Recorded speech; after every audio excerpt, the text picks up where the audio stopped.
Assalamualaikum warahmatullahi wabarakatuh. Waalaikumsalam. Jadi datangnya kami ke sini, saya Vicky Alman didampingi oleh tim kuasa hukum saya untuk meminta pertanggungjawaban kepada Vicky Prasetyo dan Baby Prasetyo dan keluarganya, meminta pertanggungjawaban atas tuduhan perzinahan yang dilaporkan oleh mereka yang dituduhkan kepada saya. Setelah SP3, surat pemberhentian perkara di Kepolisian Jakarta Selatan diterbitkan, bahwasanya tidak ada unsur dan tidak ada bukti tindakan perzinahan yang saya lakukan, maka dikeluarkannya SP3. Dari situ saya mengacu bahwasanya ini harus diusut sampai tuntas.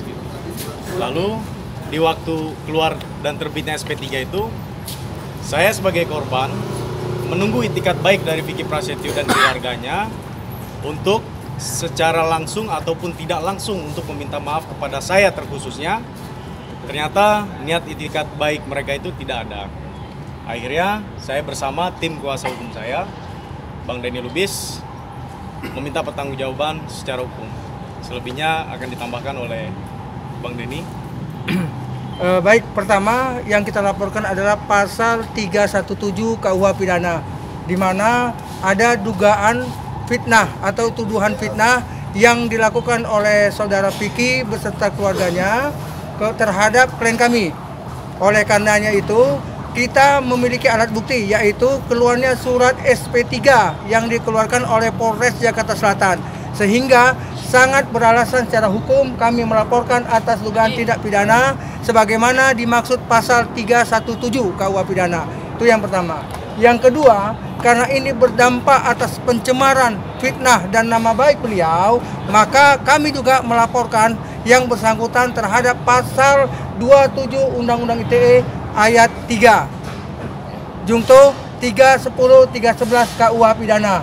Nah, inilah yang menjadi dasar kita melaporkan saudara Vicky beserta Hendrianto dan Vicky Prasetyo alias Hendrianto dan Baby Prasetyo sebagai terlapor berdasarkan surat laporan TBL 4763/8/2019 pada hari ini.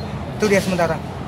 Pasal 27 adalah serangkaian kata-kata yang mengandung fitnah, yaitu ada sebutan zina, laki-laki sudah main nama istri saya, dan beberapa bahasa-bahasa yang tidak layak dan tidak pantas yang menghancurkan harkat dan martabat klien kami. Ini perlu diluruskan, perlu dilakukan proses lidik, sidik, dan nantinya ada kepastian hukum atas peristiwa yang dulu mereka laporkan ternyata tidak cukup alat bukti sehingga di SP3 oleh Polres Jakarta Selatan. Disinilah kami Polda Metro melaporkan hal itu berdasarkan ketentuan pasal 317 KUH Pidana. Ada beberapa pertanyaan yang diajukan dari penyidik ke saya dan Vicky, dan memang itu sifatnya konfrontir ya. Dan Vicky tadi kooperatif untuk datang, walaupun konfrontir yang keempat kali, alhamdulillah beliau datang kan gitu. Ada beberapa pertanyaan yang memang berbeda gitu kan, dari Vicky pernyataannya seperti apa, dari aku seperti apa gitu. Itu aja sih tadi. Kalau untuk dari Vicky pribadi memang iya ingin menyanggupi untuk mengganti semua kerugian yang sudah saya tanggung sebelumnya gitu. Intinya sih begitu. Cuma memang kalau untuk penyidik pribadi kan kasus secara hukum ya. Jadi kalau mau damai dengan Vicky ya memang dilakukan di luar dari proses hukum gitu. Belum cabut laporan selama Vicky belum menyelesaikan. Kan masih mediasi sifatnya. Kalau masih mediasi ya berarti belum bisa cabut laporan dulu kan gitu, sampai apa yang dijanjikan Vicky menyelesaikan semuanya lunas. Berapa lama? Waktu berapa lama itu saya belum dapat waktu yang tepat, karena tadi juga baru sebatas mediasi. Mungkin besok ada jawaban dari Vicky ingin menyelesaikan kapan tepatnya, pelunasan kapan kan begitu. Selain itu 800 juta total kerugian saya sebanyak itu, betul. Ini kan masih tahap mediasi ya Mas ya Mbak. Jadi bagaimana kesanggupan Vicky memang tadi belum ketemu titik terang ya, dalam arti angkanya berapa, pastinya berapa, dan temponya berapa lama. Tadi hanya sebatas apa ya, percakapan intermezzo saja aku dengan Vicky, karena kan takutnya di PHP lagi kan begitu. Kita lihat aja lah nanti ada apa ya, realisasinya seperti apa begitu. Ya, artinya sih saat itu memang untuk profesional ya, dalam arti ini mobil untuk digadai kemudian lalu dijual kan saya tidak tahu gitu. Yang penting sekarang saya nggak mau flashback ke belakang, yang penting saya kedepannya ini Vicky menyelesaikan, berniat ingin menyelesaikan sesuai tadi yang Vicky sampaikan di depan, disaksikan oleh Bapak penyidik kan begitu. Istri saya sudah informasi juga, Kak pulang ini ibu lagi sakit, itu faktanya nggak ada, sampai kita harus terpaksa turun mencari sendiri. Turun cari sendiri gitu. Dan kita yang mendapatkan Salma pada saat itu bukan Salma pulang dari, karena ini sesuatu yang tidak baik, sesuatu yang harus saya orang tua harus mengambil langkah tegas, baik kepada diri saya maupun kepada orang-orang yang ada di sekeliling ini membawa pengaruh kurang baik. Ya, karena saya pribadi juga sudah menegur mereka untuk tidak lagi ya bergaul atau berkomunikasi dengan Salma dalam bentuk apapun, tapi faktanya masih terus.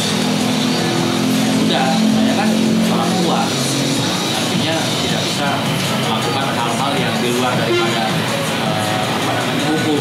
Dan tidak, makanya nanti saya percayakan ke pihak kepolisian lah, biar nanti yang mengungkap ini perannya apa, sebagai apa, gimana, ngapain. Karena saya merasa saya selaku orang tuanya Salma, ya, selaku orang tua ya, agak sedikit diabaikan oleh mereka, ya sudah, biar nanti yang bekerja pihak yang tua. Saya sudah sampaikan teguran kepada mereka, bahkan pengacara saya Agustinus Anak sudah membuat peringatan informasi yang akan nanti segera dikirimkan, dilayangkan kepada mereka-mereka yang begitu kita ketahui alamatnya, kita akan ada perempuan yang berinisial B, ada laki-laki yang berinisial JA. Itu yang saya ketahui memang selama ini saya lihat dari Instagram apa ya, gitu kan intens dengan kan harusnya kalau intens dengan seseorang itu kan membawa atau mengajak kebaikan, kan? bukan malah memberikan hal-hal atau masukan-masukan yang kurang baik untuk presenter inisial FR. Itu karena pada tanggal 10 itu saya mengetahui, saya menduga bahwa Salma datang itu acara ulang tahun pernikahan saya bersama dia dan tim. Begitu juga pada saat Salma meninggalkan tempat acara ulang tahun pernikahan saya sama istri tanpa pamit, besokannya baru saya lihat ada di media, loh Salma lagi dikejar-kejar sama teman-teman media masuk ke mobil Ferry itu yang sama. Ya, ini maksud saya meneruskan laporan, tidak mencabut laporan segera mungkin ya, karena supaya biar jelas siapa berperan apa, siapa bagaimana. Si pacar gue dari mana? Tenang aja ya, nanti tungguin aja. Boleh kapan nongol? Tuh. Bulenya dari mana? Australia. Kenalnya gimana? Australia, Spanyol, Australia. Kenal di mana? Ini boleh ada yang DM, ada yang WhatsApp, minta kenalan, minta deket. Saya nggak terima karena kan saya takutnya cuma untuk memang tenar doang kayak Irfan kan, takut kan. Jadi mendingan saya nggak ladenin itu 3 bule. Nah yang bule satu ini lagi lumayan, udah kerja, punya manajer, ada tujuannya gitu kan, baik gitu kan ya. Nah jadi saya mau jalanin sama yang bule dulu sebentar nih, saya mau lihat dulu. Kalau tujuannya nggak bagus ya saya lepas lagi. Saya sekarang nggak mau pakai hati, terlalu sakit kalau pakai hati. Kayak Irfan kemarin kan sempat pakai hati dikit, jadi saya nggak mau apa saya kena, sampai saya sakit, sampai saya kayak orang karena malu kan, teman sendiri sama Irfan. Saya mau lihat dulu nih, ini boleh maunya apa, saya jalanin kalau yang masih bagus. Tapi kalau saya nggak cinta untuk apa gitu. Tapi kita lihat dulu nanti deh. Nanti bulan-bulan ini tadi lagi sinetron kan, Oh, bule itu kenapa DM kok? Apa maksudnya? DM-nya apaan, Po? Alasannya apa? Alasannya saya mau dekat sama kamu. Saya suka sama kamu. Kenapa? Baru lihat foto doang, foto itu menipu loh, saya gituin. Tidak bisa orang bilang cinta lewat foto, saya gituin. Oh enggak. Kamu tuh beautiful, katanya. Saya kirimin foto terjelek saya. Saya mau tidur, saya nggak pakai makeup kan. Saya fotoin, oh malah dipuji gue. You are beautiful, I like, kata gitu. Ini orang gila apa sih, intinya apa? Matanya buram ya? Masa udah saya kasih foto terjelek pada mau tidur nih? Katanya natural, katanya gitu. Tuh bule emang seneng kulit-kulit begini kan? Udah saya putusin, saya blokir semuanya. Bukan, saya blokir yang di London. Nggak jelas, udah umurnya 53, saya nggak suka orang tua. Kita akan hidup bersama, kita akan bangun rumah bersama. Saya kan nggak bisa bahasa Inggris, translate mau tiap hari capek. Translate terus. Tapi pengen nyoba juga nggak pacaran sama bule? Secara sensasinya kan beda nih kalau bule emang lokal. Sama aja beda apanya. Saya tetap masih suka orang lokal. Kemana kok? Bisa gue putusin, lemes mulutnya. Lemes gimana kok? Gak suka, mulutnya suka ikut. Maksudnya suka nulis-nulis di story, baper, galau gitu. Kayak cari perhatian orang gitu kan. Nulis-nulis ini saya nggak suka. Cowok gitu nggak suka. Saya lebih suka cowok yang diem, jangan banyak mulut, jangan banyak tulis-tulis di Instagram itu. Jangan banyak tingkah gitu. Walaupun karena saya udah banyak tingkah orangnya gitu. Jadi nggak usah banyak tingkah juga dianya. Setuju kalau boleh. Kenapa? Aldo dong. Setuju sama Aldo. Tetap balik sama Aldo. Mantan suami aku ketiga. Tapi kan Aldo kan udah suami orang, istri orang, lakinya orang, iya gitu kan. Kita masih sama wanita, tapi kan walaupun aku cinta mati sama Aldo, tapi kan dia udah berkeluarga, punya anak. Tapi Pak Edi katanya mau siap di poligami. Siap, kalau istri kayak dulu lagi, istri setuju saya siap. Kalau sekarang ribut mulu tiap hari, kemarin gue diketok di apartemen, diparanin jam 6 pagi, diketok-ketok. Saya gak bukain pintu karena apa? Buat apaan sih? Dulu waktu aku jadi istrinya dia, istrinya Aldo, dia jadi istrinya Aldo, aku gak pernah lu marahin dia. Kenapa sekarang belum ada apa diparanin ketok-ketok, malu di apartemen, aku udah mau pindah di apartemen. Malu, jam 6 pagi diparanin, dibawa anak, diketok-ketok, aku di kamar itu aku gak bukain pintu karena jadi ribut kan. Buat apa? Bukti juga gak ada gitu kan ya. Gitu aja. Aldo karena kan udah ketahuan baik buruknya gimana gitu kan. Udah kenal lama juga sama aku. Jadinya tahun. Ya segitulah. Jadi ya udah mendingan Aldo dibanding yang baru. Aldo artinya gimana? Dia kebapaan banget gitu. Kebapaan. Udah punya anak. Dia kebapaan banget kayak perhatiin aku gitu. Udah makan belum? Sakit ya gitu. Kayak gitu sih. Kayak yang lain-lain. Kalau yang lain kan egois, gue mau ini mau itu kan? gitu. Karena kan seumuran kan, dia kayak nggak mau ngalah, gue kan anaknya gitu kan. Tapi lu malah nggak mau kasih perhatian ke gue. Jadi kalau Aldo dia tetap kasih perhatian. Walaupun lama poligami di poligami, sebenarnya kalau poligami aku kayak rada-rada bukan nggak ngerti tapi kayak nggak setuju aja karena aku pengennya tuh mama menjadikan satu-satunya di hidup Aldo, tapi kan ya, bisa lah. Emang itu sulit gitu, emang Aldo kan emang ada istrinya gitu kan. Ya udah kalau emang mama maunya di poligami ya itu terserah, tapi aku tetap pengennya tuh Aldo jadi satu-satunya di keluarga Oki, mama gitu, jadi keluarga bahagia gitu. Kok nggak banyak hujatan nih kalau secara Aldo sendiri kan udah dihujat orang-orang, saya di DM udah dikatain sama bininya. Tapi saya mau keluarganya Aldo baik, semua keluarganya Aldo baik sama saya. Aldo dia pun baik sama saya, walaupun kita berhubungan tuh nggak langsung masih foto di IG, posting di IG, berdua story itu nggak usah. Tapi kan saya ngargain Aldo masih punya istri, Aldo punya anak, dan juga kita beda keyakinan satunya. Makanya saya cerai sama Aldo kan beda keyakinan lah gitu. Saya menikah Islam sama Aldo setahun, tapi setelah ternyata istrinya pindah agama, lalu yang itu menang dia dong, saya mengalah demi karena bukan saya nggak cinta, mengalah karena saya punya agama saya gitu. Jadi tetap pertahanan agama. Nah sekarang saya misalkan sama Aldo deket ya itu deket aja, deket untuk biar rekan kerja. Aldo kan video klip saya, suka ngantar saya juga, dan Aldo juga sekarang udah kerja juga. Dulu kan nggak kerja, mungkin orang ngata-ngatain ya numpang tenar, numpang hidup.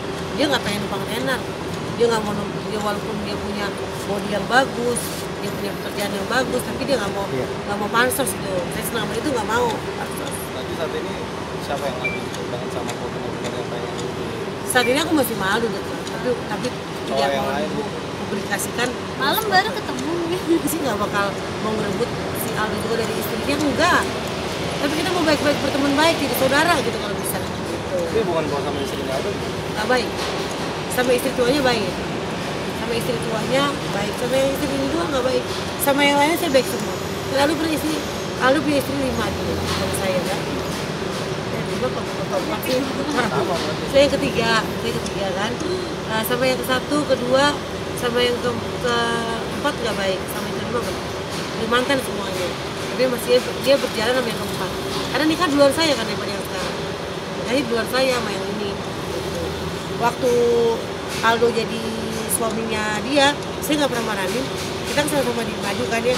Saya nggak pernah tuh marahin Aldo ke rumahnya. Pulang lu bagian gue enggak. Tapi saya pas sama Aldo begini deket, dia marahin saya gitu aja. Saya nggak mau jahat orangnya. Tapi emang itu haknya dia, dan Aldo kan punya Aldo dari dia.